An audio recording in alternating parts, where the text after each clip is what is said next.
Across the Flow FM network, a Flow News 24 update. And here at Flow News, we turn to agriculture, and today I look at a letter that has been written and put forward by Grain Producers Australia Chief Executive Collin Bettles. He's been a guest on our program previously. He's commenting on a published article by a farmer from Lake Grace in West Australia, Alan Marshall, who importantly has put together a very interesting presentation on live sheep exports and the very important role they play in delivering multiple benefits, especially the improved animal welfare and global food security issues that they actually provide, which is the answers for those animal welfare standards at the highest level. The farmer's analysis was being commented on by Collin Bettles when he said about export incomes that provide the Australian people with hospitals, schools and many other ancillary services for a modern society. These come from the profits that we make from agriculture, and that the article rightly questioned the validity of this social licence raised by animal rights activists more than 5 years ago via highly emotive and sensationalised media reports, which led to the federal Labor's decision to ban the trade back with the live cattle, and now they've been talking about doing this with live sheep. Now, the industry has responded to concerns with livestock ships being refitted to accommodate and even to the point of suspending the trade during the Northern Hemisphere summer period in order to be transporting our sheep during the cooler months. The inclusion of on-board veterinary staff has been introduced to monitor the health of the stock and the transit and record keeping of all deaths associated with stock on the voyage. The death rate on these modern livestock vessels is now about 0.03%. That's actually lower than the on-farm natural mortality rates for sheep. So why is the closure of a live sheep trade concern for our producers? Firstly, many of the producers around Australia are livestock producers along with grain producers. They're living already with the social and economic consequences of the vastly reduced sheep prices.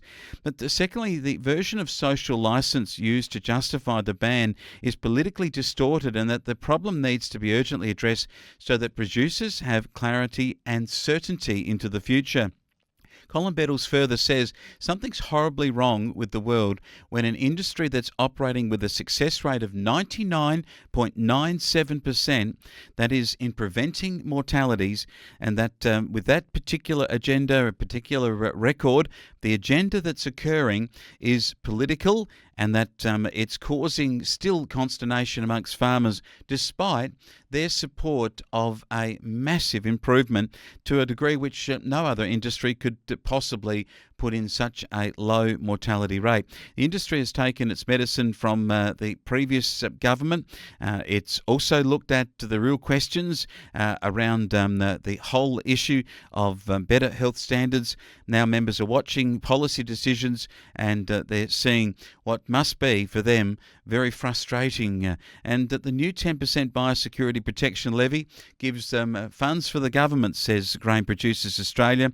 It's a tax on growers and an example of the approach that hasn't actually delivered for the same growers. That GPA made a submission to the consultation panel process on the phase-out of live sheep exports by sea, and they've also presented their views in a submission to that particular inquiry recently.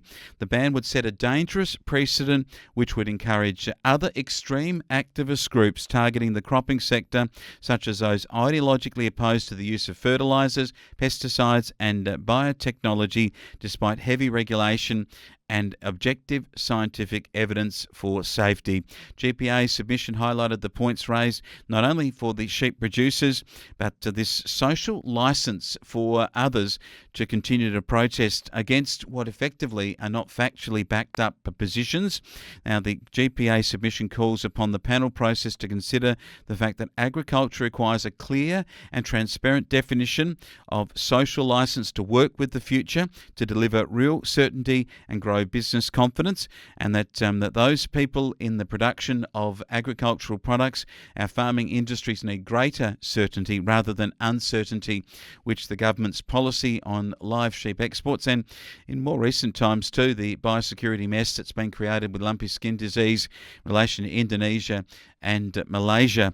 Again, these are things that are happening under federal Labor's watch, and it's incumbent on them to make sure that our agricultural industries remain strong. Otherwise, the money that they want to spend on everything else that goes, that health, the products and so forth, that they're wanting to implement strategies that they believe are important, need money to finance them, and that money comes from our GDP, and our farmers are one of the key components to that. A Flow News 24 update.